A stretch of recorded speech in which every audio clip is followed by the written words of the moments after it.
swing and a drive. Right field and deep. Back goes Aquino. It's got a chance. Gone. Get out the tape measure. Long gone. Fly the W! Cubs fans, it's time to fly the W with Dustin Rhodes and Paul Crawley Jean.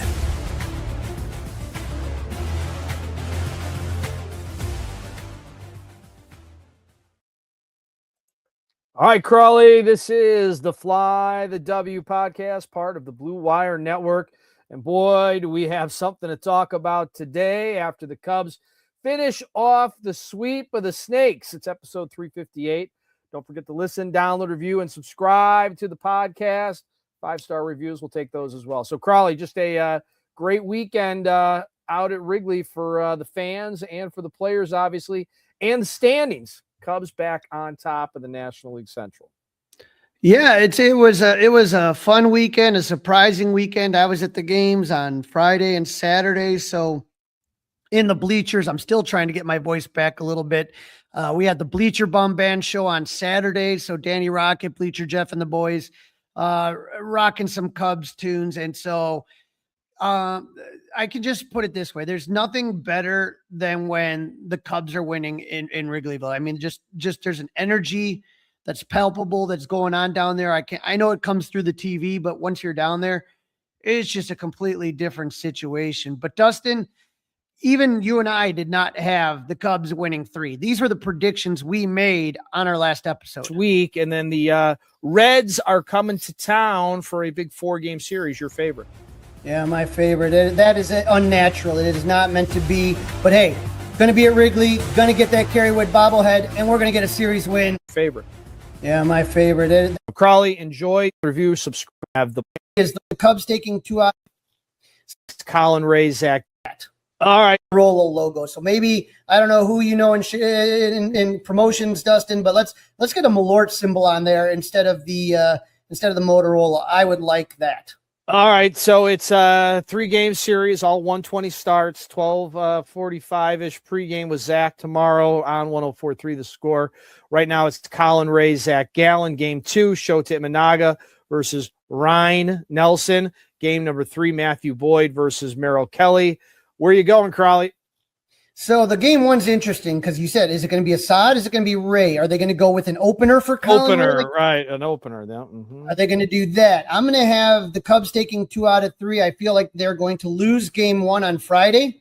I feel game Saturday should absolutely be a victory. And then game 3 is the one that I'm really hoping Matt Boyd breaks out, and Merrill Kelly's been struggling. So I'm going with the Cubs taking 2 out of 3 games 2 and 3. Yeah, I feel the same way, very strong about game number 2. But, you know, the Cubs are feeling pretty good right now. Game number 1 is the one I have the most doubt about. I wanted to go sweep, but I'm gonna go 2 out of 3 games 2 and 3. So Crawley and I are sitting together on this one. And Crawley, you're going Saturday for the bobblehead? I got to tell you, Dustin, you should have gone with your gut on that one. You should have stayed with the sweep. I felt sweep. I thought Zach Gallen would be a little bit better than he was on Friday, and that was game number 1. But let's do this, buddy. Let's start going through these 3 games, and we'll start with game number 1. Colin Ray, Zach Gallen. The Cubs would win it. What are Crawley's keys to this one? Key number 1, pair of threes. Cubs were able to jump out to a big lead thanks to a pair of 3-run innings early in the game. First inning, Nico doubles. Moises Ballesteros walks, Bregman grounds out, but Ian Happ walks to load the bases with 1 out for Seiya Suzuki. He strikes out, but Michael Busch picks his teammate up. A 2-run Oppo single, Cubs up 2-0. Happ moves to third. He scores on a Carson Kelly single to extend the lead 3-0.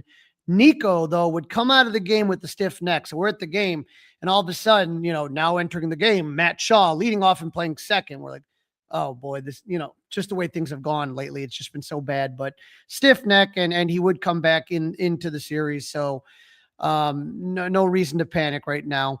Bottom of the 4th, Carson Kelly singles, and then PCA hits a single as well. Kelly is chugging to third. Alec Thomas throws it to third, but the throw gets cut off. But PCA able to sneak in. It was just some good base running Runners at second and third, no out. Dansby singles make it 4-1. And Zach Gallen threw a wild pitch to score PCA. Cubs up 5-1. Gallen would get the next 2 outs, but Alex Bregman with a clutch 2-out double to score Dansby. Cubs extend their lead 6-1. Gallen's day was done after 3 2/3 innings, Dustin, which is kind of what you were saying. It was like, okay, we know, he's had a pretty good year this year. It just wasn't his day that day, Now,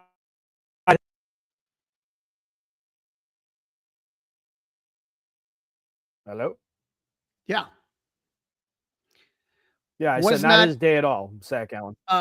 The Cubs offense scored 6 runs on 8 hits and were 4 for 11 with runners in scoring position. Now, key number 2, Dustin, big one, Colin Ray with a bounce back.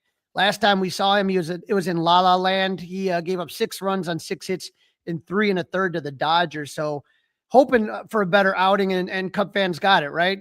5 1/3, 2 runs, 8 hits, no walks, 6 Ks. When he got in a jam, he was able to get out of it.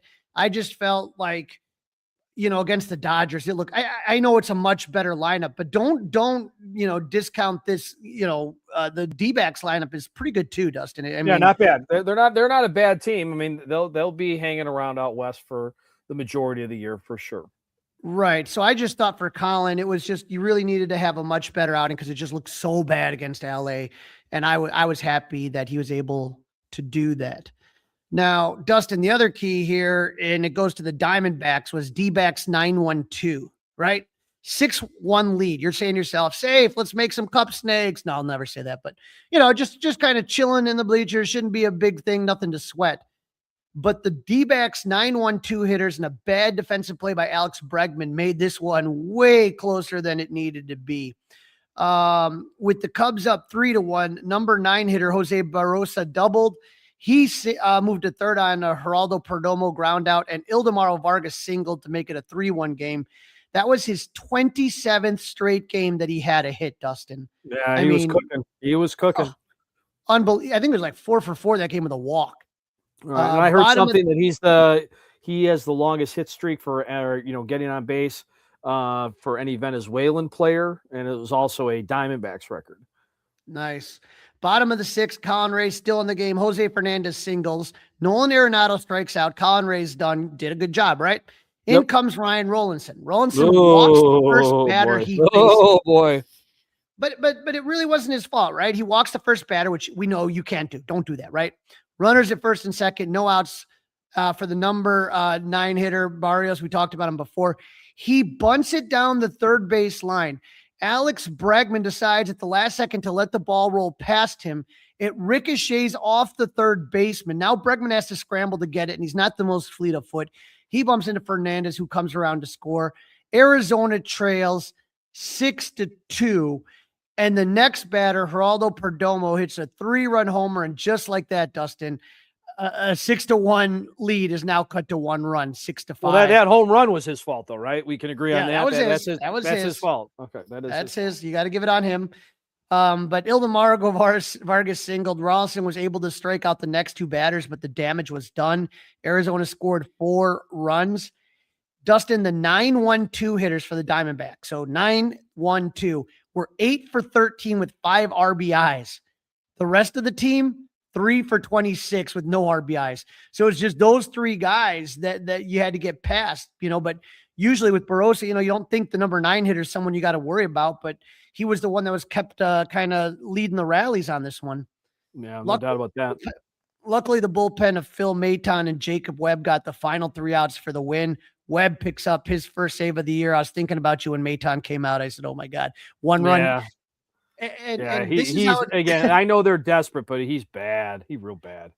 But I'm just telling you, this is how it is, because we're sitting in the bleachers looking around and we're like, well, who's going to close this out here? How are we going to do? You know what I mean? It's like, right. This is where we're at right now, is how do you get from the starter to thank God we got the closer back, but up until this point, how are you going to get the final 9 to 12 outs? That's been the complication, and we had no clue who was going to come in. And then we see Maton with a 1-run lead, and then Jacob Webb, who hasn't been much better. And he's able to go 2 innings and able to get it. But man, it's very nerve-wracking. I'll tell you that much. Absolutely. Game number 2, Shota Imanaga, Ryan Nelson. This is the Kerrywood bobblehead game, right, Crowley? Yeah. It was a fun one. And when we look at the keys to this game right now, key number one, Shota is locked in for the second day in the row. The wind's blowing in from center. Shota also he wasn't as bad as Colin in LA, but he wasn't the greatest, but he was phenomenal against them. 7 shutout innings, 4 hits, 1 walk and 5 Ks. Only gave up 3 singles in the first 6 innings.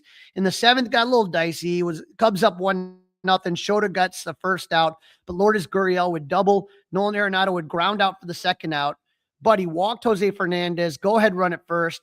Shota gets James McCann to ground out to end the threat. I want to give a shout out Ben Brown. He pitched 2 innings without allowing a base runner and picked up the first save of his season. And Ildemaro Vargas's hit streak ends at the hands of the Cubs. But Dustin, I got to ask you on this one right here. I mean, I don't think there's a doubt about it. Right now, Shody Managa's is the ace, right? I guess so. Yeah, I don't know who else it would be. I mean, it could be Edward Cabrera, but I mean, Shota's been really, really good. Really, really good. It could be Edward Cabrera, but Shota's been really, really good. I guess you could make that argument, but just looking at the numbers, I don't think there's anybody that's been as dominant. And for me, it's just when you're looking at a guy that was basically like, they basically said, we don't want your contract anymore, right? Mm-hmm. We don't want your contract anymore. We're opting out. It wasn't him that opted out. It was the Cubs that opted out. And now, think about where the Cubs would be without Shody Managa right now. Oh my gosh. Imagine if somebody had taken him and they got in that draft pick they appeared to be so desperate to get, right? I mean, it would be really, really bad situation. Yeah. I mean, Shota was, arguably the player of the game in this one, no doubt about it. Another one, Dansby Swanson looking golden. Before the game, PCA, Nico, and Ian Happ got their gold gloves presented them, but one person who didn't get one, Dansby Swanson. Well, Dansby could send the highlights of this game to the Rawlings voter because he was unbelievable. He recorded 9 times, 9 infield assists, the most by a Cub since Nico Hoerner's 9 on June 23rd, 2022. In fact, Swanson's 9 assists were the second most by a major leaguer this season. Edmundo Sosa had 10 against the Nationals. But Swanson had, get this, Dustin, 8 assists from the 6th inning on, becoming the first Cub in franchise history and the first major leaguer since Craig Reynolds in June 24th, 1984, to accomplish this feat in a 9-inning game.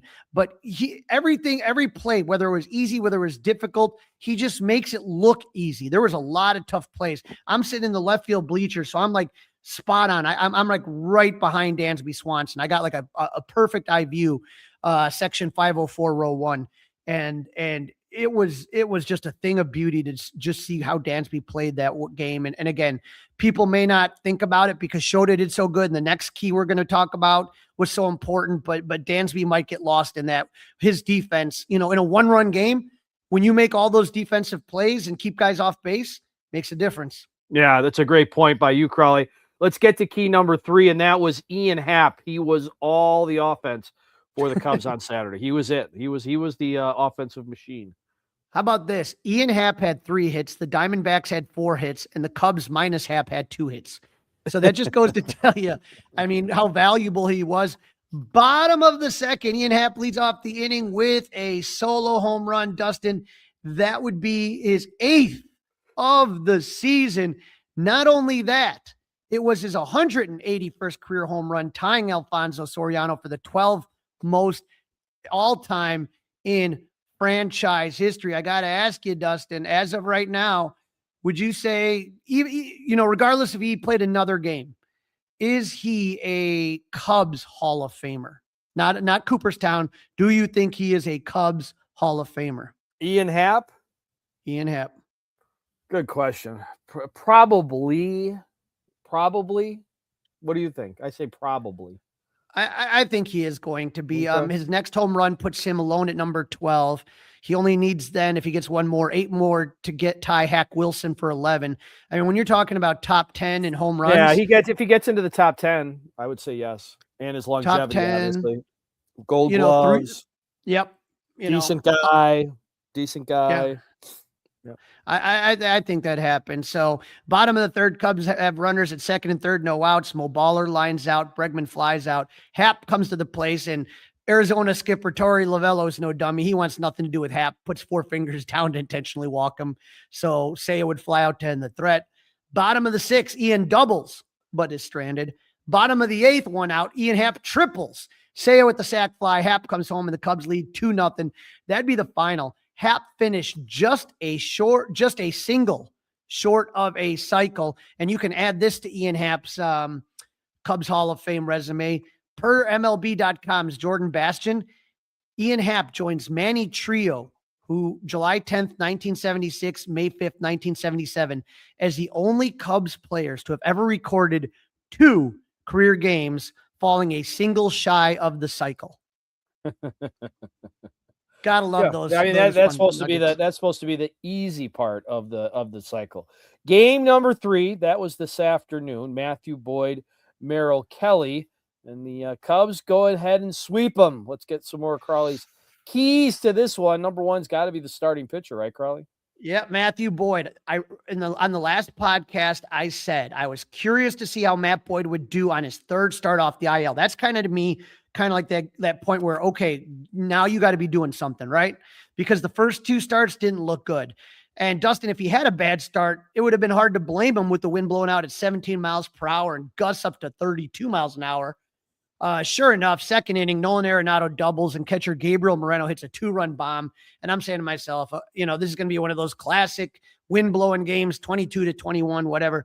But no, after that, smooth sailing for Matthew Boyd. He gave up a 2-out double in the 3rd, stranded that runner, a 2-out single in the 4th, then just gave up a walk in the 7th. So he would pitch 6 innings, 2 runs, 4 hits, 1 walk, 5 Ks. On a day like that, Dustin, with the wind blowing out, and we've talked about how hard it is to sweep a team. You know that Arizona doesn't want to lose all 3, and so I thought that was a really solid performance. I like the 1 walk.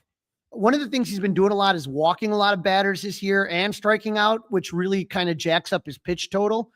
And so the fact that he didn't have a lot of walks and he had Ks when he needed them, but he's able to go 6 innings. So I think that was really helpful.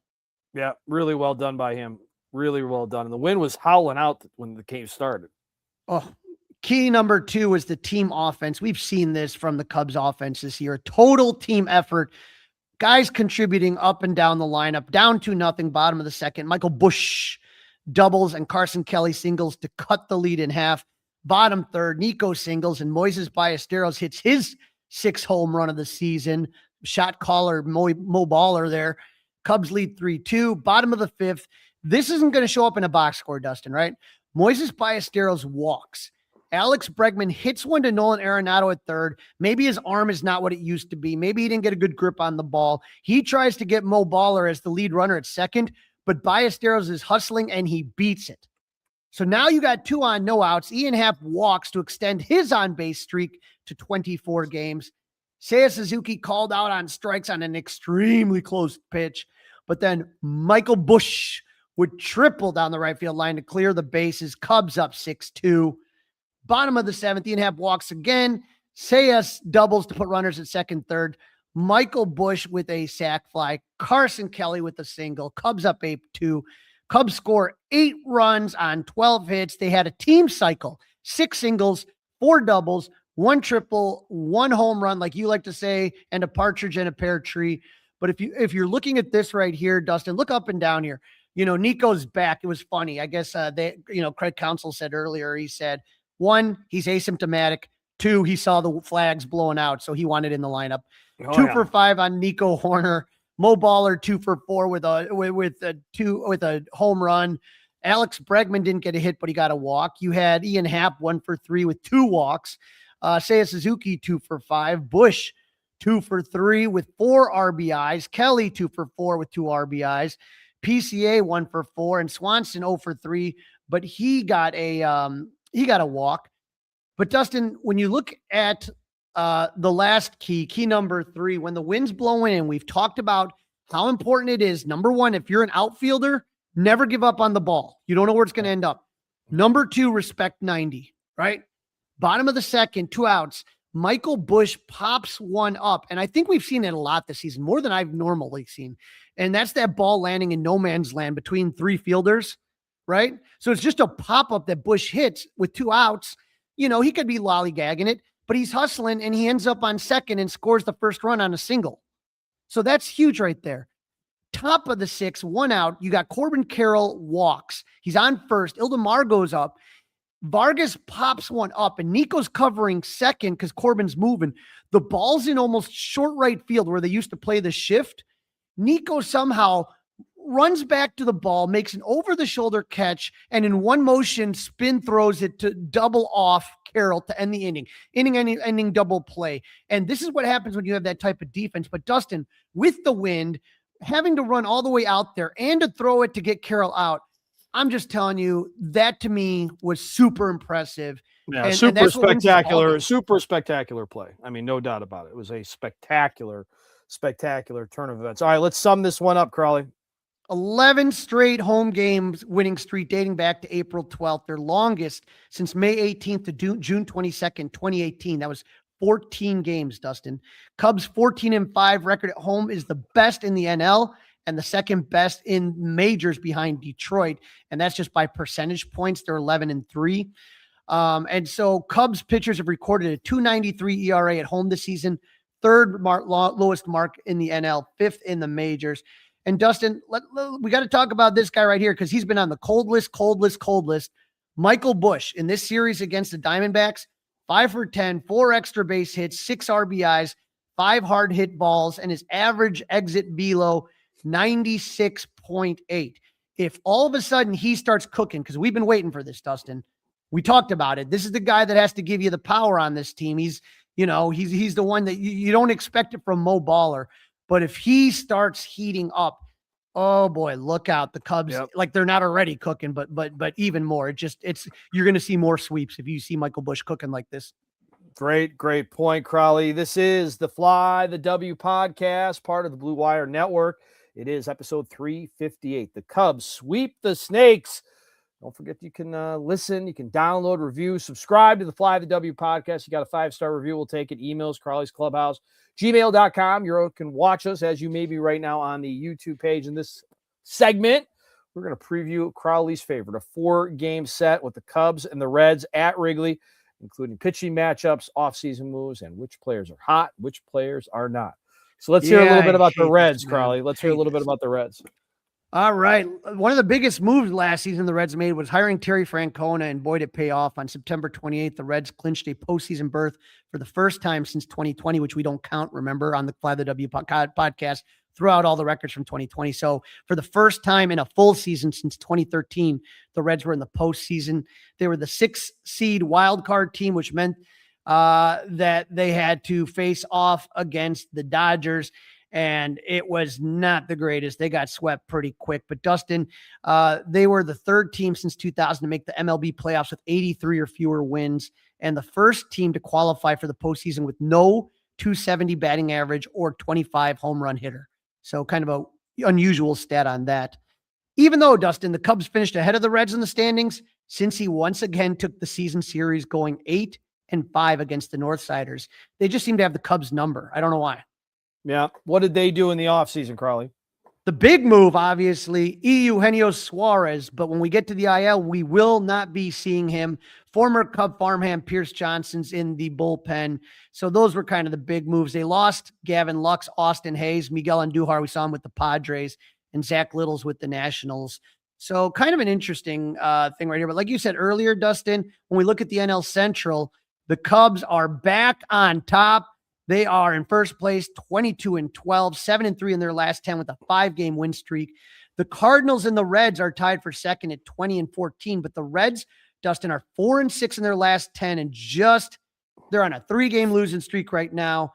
Brewers 18-15 and the Pirates 19-16. Dustin, this is the first time all 5 teams in the NL Central have a record above 500 to finish the month of April. That is just wild. Yeah, that is pretty crazy. All right, so the Reds, they just were taking on the Rockies, correct? Well, they took 2 earlier in the week. The Reds took 2 or 3 from the Rockies, but That's this right. weekend And they're playing the Pirates. Yeah, that's right. Yep. not bueno. They were swept by the Pirates, losing the first game 9-1, the middle game 17-7, and they lost the finale 1-0, a close one. But I mean, they got crushed those first two games. And obviously we know, like we talked about, the Cubs took 2 or 3 from the Padres earlier in the week, and they swept the Diamondbacks for their 11th straight home win. Now the Cubs are 14-5 at the friendly confines with a 4-5 record against teams over 500. But the Reds are 10-6 on the road. They got a really good road record, but they are 1-5 against teams over 500. So they haven't done well when they have to play teams that have good records. So that's something I think that we're going to have to kind of take a look at this weekend as far as what the Cubs do, what the Reds do. He is really heating up. Time for hot and not. Yep. As far as hot, anyone hitting 300 over the last week, the Cubs have 3. Carson Kelly, Dansby Swanson, Ian Happ, and Seiya Suzuki. So a lot of guys are hitting the ball really well for the Cubs. And when you take a look at it, you know, it's being spread out everywhere. So, seeing Carson doing well, 385, Dansby 357, Ian Happ 316, and Seiya Suzuki 316 as well. As far as the Reds are concerned, look out for Spencer Steer. He's 7 for his last 18, home run and 4 RBIs. He's hitting 389. They have Nathaniel Lowe, their first baseman, 6 for 19. He's hitting 316, and their catcher, Tyler Stevenson, is 5 for his last 16. He's hitting 313. Watch out for Will Benson, though. He's been the one that's been providing the power in the last week. He has 2 home runs and 3 RBIs. All right. How about the knots under 200? There's going to surprise some people. We got a couple Cubs there. Does surprise me. Moises Ballesteros is on this under 200 for the week. Yep. Alex Bregman, 4 for 21. He was hitting 190. And Moises Ballesteros, 3 for his last 24. Dustin, since they moved him up in the 2 spot in the order after he hit that grand slam in San Diego, he really, really struggled in the final 2 games of San Diego and the first couple games against Arizona until kind of coming on strong today. But in the last week, has not been good. But Dustin, it's Carson Kelly was on the cold week, last week, that it can flip really quick. And so in a week, that's why when you look at those small sample sizes, it's a little bit tricky. That's why when we do tailored tape, we try to look a little bit at bigger sizes. But look at the Red. There are a couple guys. Glenn Cabrian is batting 43 the last week. Matt hot. He's his last 20. Sal also started here out hot. Those 2 guys were part of the reason they're as high as they are. They're struggling at 0.08. And just a name to make the cold list, but he's not doing as good as he normally does. Ellie De La Cruz is 5 for his last 20. He's hitting 250. So just kind of something to keep an eye on. Ellie De La Cruz is one of those guys you always get a little bit nervous about. Yeah. All right. A little injury news for both these groups. Yep. As far as the Reds are concerned, no Eugenio Suarez. We will not see him. He is out with a strained oblique. Brandon Williamson's a starting pitcher, so there's going to be some kid on the mound on Monday night. Just keep that in mind. So those are the 2 big ones that I think Cub fans really need to pay attention to. And I think Cubs fans are very well aware of still all these guys on the IL, all these pitchers, and we'll get to them when we get into segment 3. But Hunter Harvey, Ethan Roberts, Caleb Thielbar, Riley Martin, all out. So a lot of relievers out, and then just tons of guys on the 60-day IL, which doesn't really help the team very much at all, to be honest with you. So hopefully, like I said, we got one guy today that kind of came back. We'll talk about, and we're going to have a couple other guys coming back quickly. Hopefully in the near term, right? They're working on rehabs. Tail of the tape. Here we go. Tail of the tape. April 16th to May 3rd. So 3-week sample size here. Yep. Batting average. Cubs first in baseball in the last 3 weeks, 285. The Reds, 26, Dustin, 234. OBP. Cubs are first in that. Think about that offensively. First in batting average, first in OBP. They are just getting on base a ton, 374, while the Reds are 22nd at 316. And then when we talk about slug, the Cubs are second in 479, but the Reds, this is how they get their runs, Dustin. They're slugging. They're 6th in baseball, 448. So they're not hitting for average, and they're not getting on base a ton, but they are hitting the long ball. So keep that in mind. The other thing, Dustin, both teams are tied with runners in scoring position, 13th in baseball, 256. Yeah. When we look at starting pitcher, the edge goes to the Cubs, 17th at 455, while the Reds are 24th at 510. Reliever whip, the Cubs. This is where the Cubs do not have the advantage. The Reds bullpen, you do not want to get into. You want to get it after the starter. So 1.17 whip for the Reds, and the Cubs are 1.21. They're fifth, so they're close. Home runs per 9. The Cubs give up 1.13, which is 12th in baseball as far as home runs per 9. Look at this. The Reds, 1.79, 30th in baseball. So they are giving up the long ball a lot. So hopefully the Cubs hitters are licking their chops. And then the fielding, the Cubs are 4th in baseball with 14 defensive runs and saved, while the Reds are -6 with 26 in baseball. So we've seen it, Dustin. When a team kicks the ball around, the Cubs can take advantage of that quickly, and they can do that quickly. All right, the first of 4 is Monday night, 6:40. Chase Petty, Edward Cabrera. Tell us about Chase Petty. Yeah, I'm going to be at that game Monday night. It's going to be Star Wars night, and there's a Mandalorian bobblehead. Chase Petty. Oh, boy. Oh, boy. Got to add it to my Star Wars Cubs collection. But May the 4th be with you, huh? Right. Chase Petty, 23-year-old, is being called up from AAA Louisville. He was a first-round draft pick of the Reds in 2021. He's their number 7 prospect, 2-2 with the 438 in 6 starts in Louisville. He's been in the big leagues a couple times, but it hasn't gone well. He's 0-3 with a 19.50 ERA in 3 games, 2 starts. So his ERA can almost drink in the big leagues. Nobody on the Cubs have faced him. He's got a slider, sinker, 4-seamer that averages 97. So good 4-seamer, but we'll see if he can spot it. And the Cubs, with that OBP being so high, maybe they're going to get on base via the walk. We'll see. Yeah. Edward Cabrera, 3-0, 3.06 ERA, 6 starts, 29 strikeouts, 35 1/3 innings pitched. He has 2 wins and 1 no decision so far. He's 0-1 lifetime against the Red in 2 starts with a whopping 10.80 ERA. Reds don't have a ton of at-bats against Edward, but TJ Friedl's 2 for 3 with a double. Ke'Bryan Hayes, 2 for 5 with 2 doubles. And Elly De La Cruz, 2 for 5 with the homer. Cabrera's going to rely on that changeup and then play the 4-seamer, curveball, and sinker against it. All right, game number 2 is Tuesday. Again, 6:40 first pitch. Andrew Abbott versus Tyone. Yeah, Andrew Abbott is struggling right now. He's 26-year-old lefty, 1-2 with a 5.97 ERA in 7 starts, 24 strikeouts and 34 innings pitched. He didn't do too bad. He got no decision in his last start, but he's a guy that has really kind of been struggling this year, and I think that's kind of the problem with the Reds, is that they expected Abbott to take that next step, and he's actually taken 2 steps back. He's 3-1 lifetime against the Cubs in 7 starts with a 2.56 ERA. Last season, he dominated the Cubs. He was 2-1 in 4 starts, only gave up 5 earned runs in 24 innings pitched. Dansby hits him well, 5 for 14 with 2 doubles and 2 home runs, but Ian Happ is 2 for 16, and PCA is 0 for 9 against him.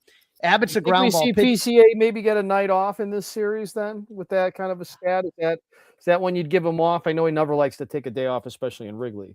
You know, it really is tough. You know, you're looking for starts for Matt Shaw, but when PCA is the best defensive player in baseball, for Craig, that's a security blanket. We talked about the importance of defense. Mm-hmm. It's just really hard. You know, we'll see. We'll see how it's looking. Abbott's a ground ball pitcher. He uses his 4-seamer, changeup, sweeper, and curveball. He's going up against Jameson Taillon, 2-1 with a 4.41 ERA in 6 starts, 31 strikeouts, and 34 2/3 innings. If you take a look at what J-Mo's been doing, he's been looking pretty good lately. Against the Mets on the 18th, you got to win. 1 run, 5 hits, 3 walks. On the 24th against the Dodgers, no decision, 4 runs, 4 hits, 3 walks. And then the 29th versus San Diego, he had one of his best starts, only gave up 3 runs on 3 hits in 7 innings. Remember, it was a sequence where you had the first 2 outs and they gave up a home run, a walk, and another home run. But I mean, up until that point, he looked dominant. J-Mo's 7-7 lifetime against the Reds with a 4.46 ERA in 20 starts. Last season, he was 1-1 in 2 starts, only gave up 3 runs in 13 1/3 innings. J-Mo's got to look out for Will Benson, who's 3 for 14 with a double and a home run, and Elly De La Cruz, 5 for 14 with a double and 2 home runs. J-Mo features a 4-seamer, cutter, change, sweeper, and curveball. All right, so game number 3, Wednesday, 6:40. Another one. Starting to sound familiar. Brady Singer, Colin Ray. Brady Singer, 29-year-old righty, 2-2 and 7 starts with a 5.57 ERA with 20 strikeouts in 32 and a third innings. April 19th against Minnesota, no decision, 3 runs, 5 hits, 4 walks, 2 Ks, 6 innings pitched. On April 25th versus the Tigers, he got the win, 2 runs, 8 hits, no walks, 3 Ks, 5 and a third.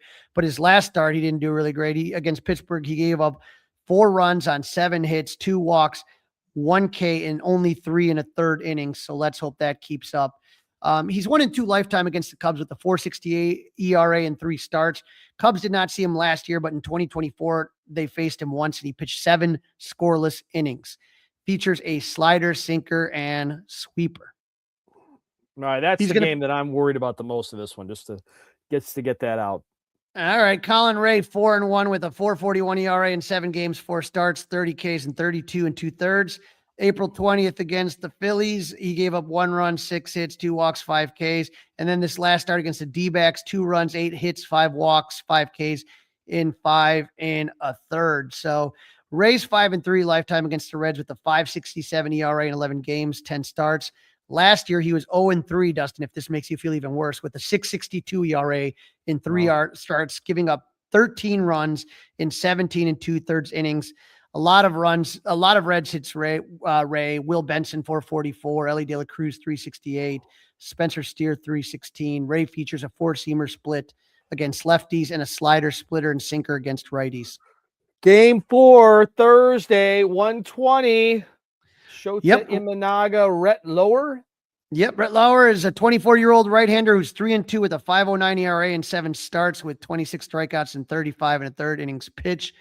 On April 20th, he got the win, 1 run, 5 hits in 6 innings. April 26th against the Tigers, no decision, 2 runs, 6 hits, 5 innings pitch.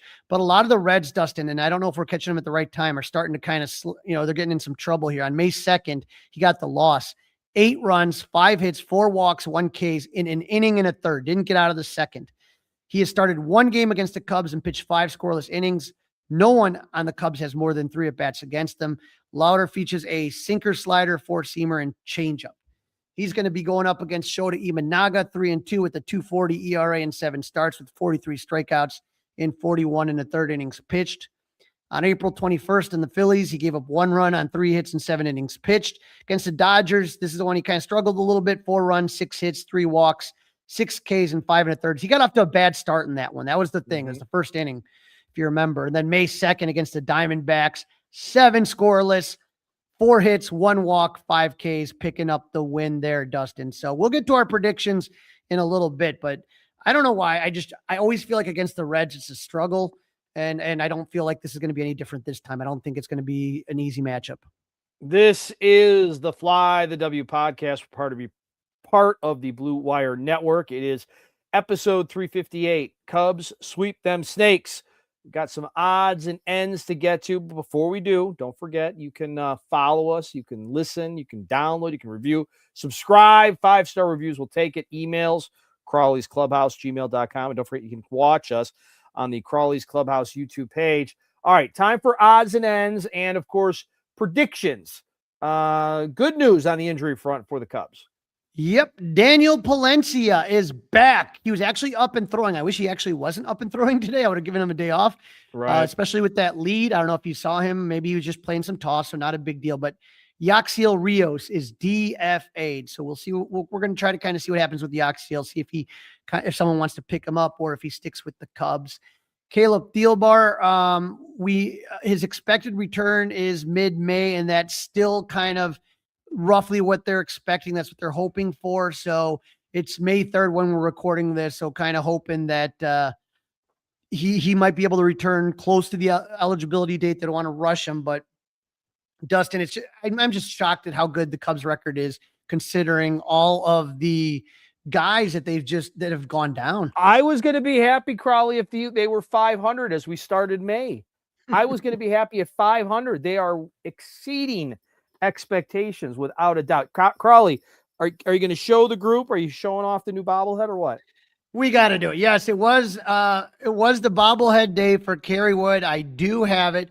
And so this is it. It's really cool. It actually has one of these little backing cardboards.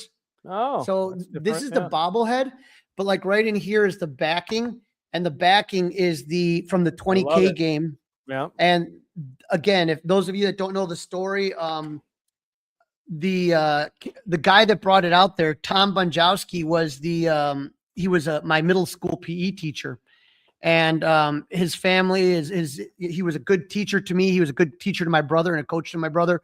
His son Jake was out in the bleachers that game, and I have one of the Ks. I'm looking at it right now. I have one of the 16 Ks from that day in that picture, one of the blue ones. It's a little bit more faded now, and it was raining pretty bad that day, but I have one, the Cubs have one, the Hall of Fame has one, and the family has one. So very cool. Truly a cool moment to be there with Jake at that game and being able to kind of watch it. So great bobblehead. And so the Mandalorian is tomorrow night, and then I get a little bobble break there. I don't think there's another bobble coming up unless they add more later. But the Ryan Sandberg one is coming up in May, end of May. So I'm sure that's going to be big. So we had a little John Lackey and Jake Arrieta in the latest Lovable reunion. They're now showing these on the Marquee Network as well.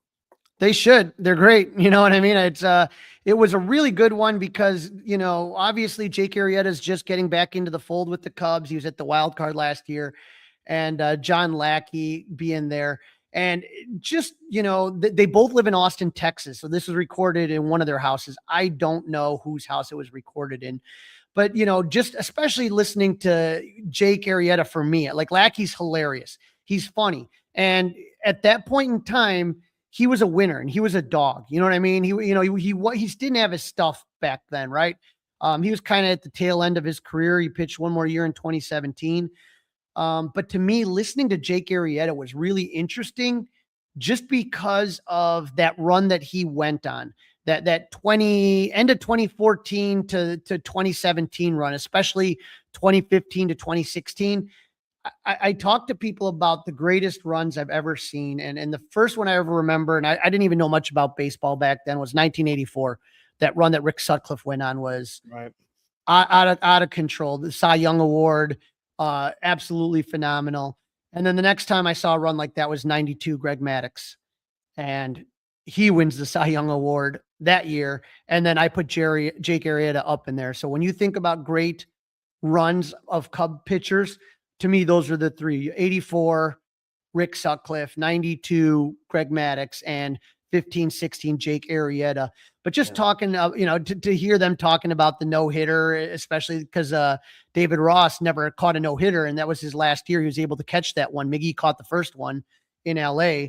And just the stories of, if you remember now, the Cubs lost this game in the postseason in the NLDS. They were facing the Giants, but Jake Arrieta hit a bomb against Madison Bumgarner, who was like the king of postseason baseball back when they were having that even year magic. So I would tell you, again, I've talked to a lot of people, like I have like a group chat that's like just Lovable Reunion podcast.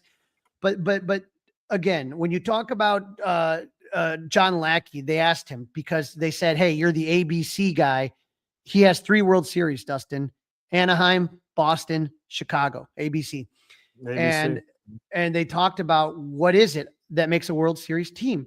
And again and again, they talk about chemistry, and they talk about having the right mix in the clubhouse and how much that means that everybody plays for everybody, that it's not about themselves.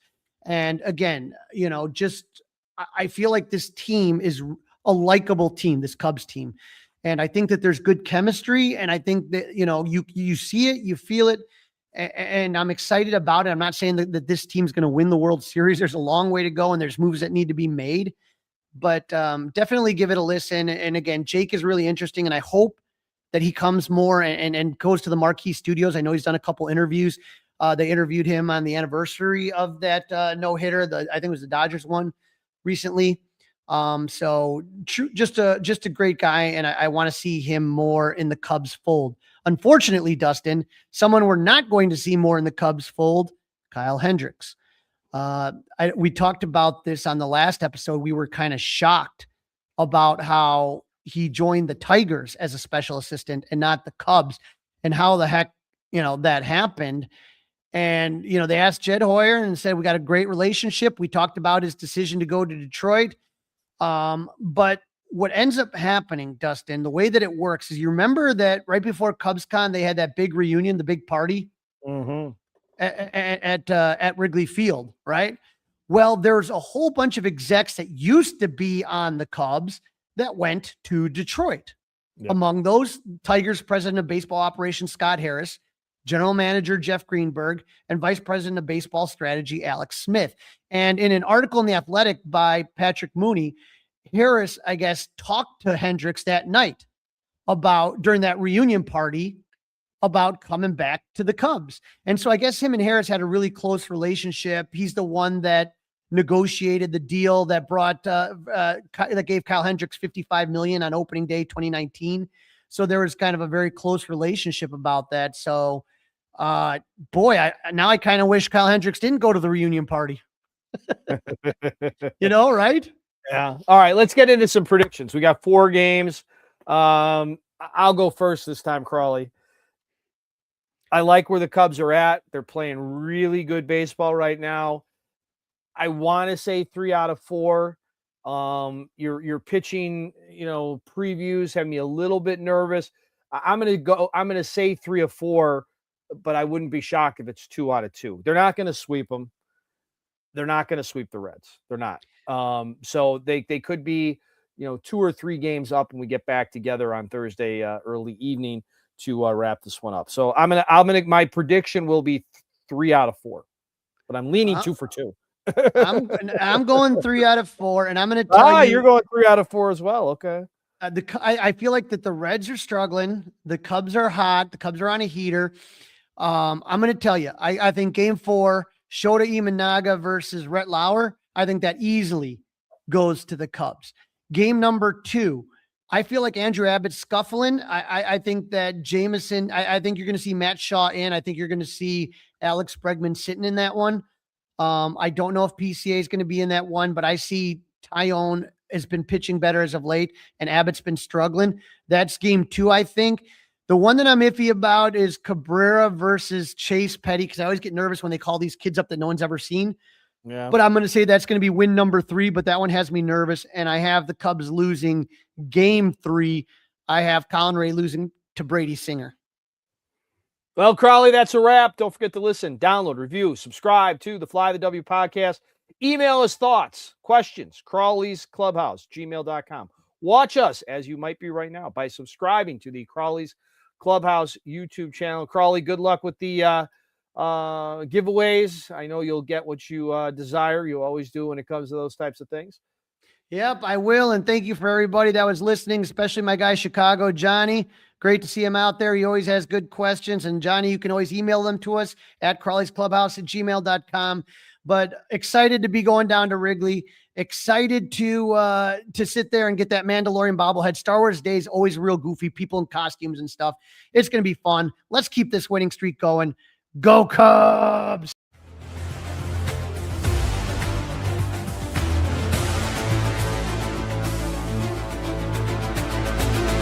It's all over.